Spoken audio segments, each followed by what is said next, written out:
Hello, I'm live. I've reached part 6 of this book and I'm in the middle of the first chapter. It's entitled Torchbearers. This is The Eyes of Horus, or Eyes of Horus. It is a life of Joan Marshall Grants, who was a writer of her own far memories. This plays 3,500 years BC, and she is Ra-Up here, an heir to the nomarch of the Oryx. He has to go off into battle. So much had happened in the house the last 2 hours. When Mary and I had reached the great house, it had been to find a scene of controlled excitement. The message of Pharaoh's death had arrived early in the afternoon, and immediately Kias had left for Hotep-Ra, the place of assembly for the women under her command, as it was for all the soldiers of the Oryx. From village to village the news had been sent throughout the nome, during daylight by columns of smoke, after dusk by torches. Those who could reach the great house in time would gather there to hear my father declare Amenemhet, Pharaoh of the two lands. Elsewhere I knew that people would be steaming into the towns to hear the same pronouncement made by their overseer at dawn, the traditional time for announcing a new pharaoh. In every nome of the south similar scenes would be taking place, and many thousands of people would hear also that henceforth they were to be ruled by a new nomarch as well as by a new pharaoh. Only in the gazelle was there any fear of disturbance, but the old nomarch, an uncle of the man chosen by the watchers, had long been in his dotage, and if he refused to abdicate, it was unlikely that any would offer him serious support. I wish that I was one of those who had the faculty of looking on water and seeing it as a window to another part of earth. But as Ra-Up, I no longer had that power. The North had not yet revealed her intentions, and I must wait on messenger to tell me if the Oryx must go to war. Every 2,000 paces the bearers were replaced by fresh runners, and so well were they trained that they hardly slackened speed as the poles moved from one man's shoulder to another's. Before dawn I came in sight of the torches of Hotep-Ra. Other lines of torches were converging there, so I knew that many had arrived before me. I met Sebek, where the path from the soldiers' village joined the road. He told me that 300 men had already reached him, and that by noon we should be ready to march. Kia's women are all here, he said. Either she got a signal to them first, or else they are more eager even than the men, for they are all here, 212 of them. They are camped in the field adjoining the house Rodan gave to Kias. You had better go down and see her as soon as Rodan knows you've arrived. He looked up at the sky. No, you won't have time before he makes the formal declaration that Amenemhet is Pharaoh. I was on my way to hear him, so we can go together. In the great square around which the town of Hotep-Ra was built, more than 2,000 people were assembled. Standing on the plinth of the statue of Ra was Rodan, surrounded by the great concourse of his pupils who with him waited for the dawn he had long promised them.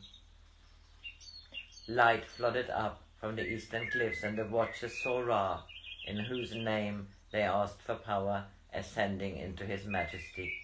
Then did Rodan speak to them. In the name of Ra, the hour of the horizon is come. Your eyes are open, and now you shall see the fulfillment of your work. Your ears hear the word, the sound of tribulation shall cease, and there was weeping now, shall there be laughter. The mouth of fear shall be dumb, for Egypt listens to the silver voice of the goddess of truth. Her voice shall be echoed out of your mouth. It shall command tyranny into exile, and summon peace and wisdom to the twin rulers of the two lands. Love is the knife which cut the shackles that made you a prisoner. Now you are free, ready to go forth to loose those who you are still bound. Ra is the Lord of love, and will is the power of Horus, his son. Father and son together have made you strong. In their name send fear to dwell forever in the tomb that soon will enclose the body of he who was not Pharaoh. Pharaoh is dead, and in the name of the watchers, Pharaoh is born again. Hereby I declare to you his name, Amenemhet, who will rule as Ishhotep Ra, wisdom in peace, by the love of Ra. I was standing, as were all the others, with my hands upstretched in prayer. More than ever before, the life of the gods, by which all things are made to live, flowed down into me. Thus should be the Egypt of the future, with hands upstretched to meet the sun, never again to cower like a slave beneath the flail. As the crowd began to disperse, I saw Hanuk and made my way towards him. There is no more news yet, he answered to my eager question. There has not been time for a runner to reach here from the royal city, though father hopes for one by this evening. Amenemhet must still be in the summer place, and it was arranged that if the death occurred while he was there, he would declare himself Pharaoh without waiting for our support. He thinks the North is unlikely to offer serious opposition, though they will not lend armed forces against Menhet. I think we should march before noon to meet the hare on the northern boundary of the jackal.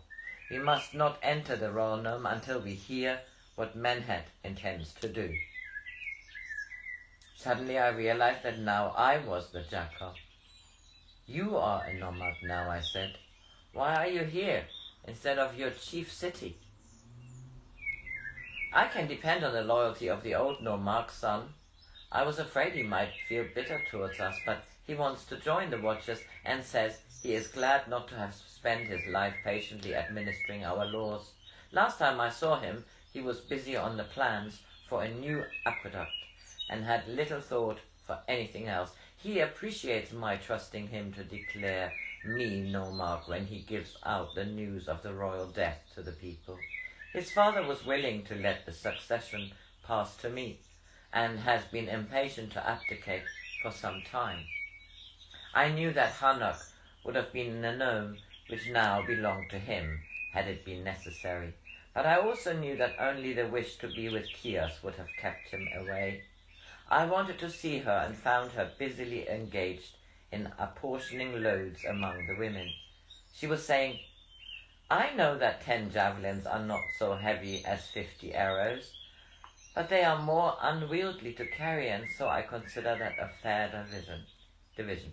If you're not satisfied, you had better go into the other court, where the loads of food are being given out. They're not too heavy. 3 days ago, I carried one of them 10,000 paces during the noon hour to make sure. As soon as I got her alone, I said, why did you keep Hanuk here? It was his hour of triumph, when he should for the first time have entered his city as nomarch. It isn't my fault, she said. As soon as the news reached us, I told him he ought to go. But he said he didn't approve of unmarried nomarchs, and wanted to make his formal entry with his wife beside him. Meaning you. She nodded. I told him he might have to wait a long time. I love him very much, but I'm not going to marry him while I'm still keep thinking about Menhet. That's why I really made Hanuk promise to let me come to the battle, if there is one. I have been haunted by the thought that it is partly through me that Menhet will fight against Egyptians.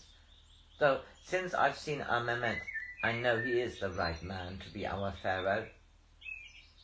Amenemhet would have been chosen without you, Chios.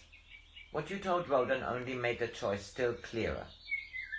She was testing the throng which held a bundle of arrows. Her hair swung forward and hid her face. I know it had very little to do with me, she said, but I still feel responsible that Hanuk and Menhet will be fighting on opposite sides.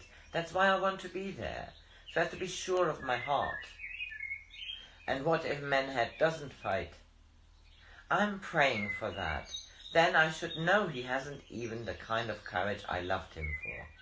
He would be like a dream from which I would be thankful to have wakened. Oh, Raab, I have prayed so hard that when the messenger comes, it will be to tell us that Menhet has fled the country. Then I should be free to love Hanuk with all of me. It must be hard for Hanuk. I know it is. I wish I didn't love him so much, but then I needn't have been so honest with him. I've never lied to Hanuk, even in the little things. When I found I couldn't, even though I knew the truth would hurt him, it showed me I loved him. As the jackal joined the reed most southerly of the royal gnomes, it was at the jackal soldiers' village, about 6,000 paces within their northern boundary, that the armies of the oryx, the hare, and the jackal had agreed to foregather. The leopard, the gazelle, and the tortoise would hold themselves in readiness to join us, and the 4 smaller gnomes in the extreme south were to wait until events showed whether they were needed to come to our assistance or to repel any attack made by southern Nubia, which for a long time had refused to pay tribute to Egypt, and might take this opportunity either to attack the southern garrison or to invade those parts of the land of gold which acknowledged Pharaoh as their overlord. I stop this here for now.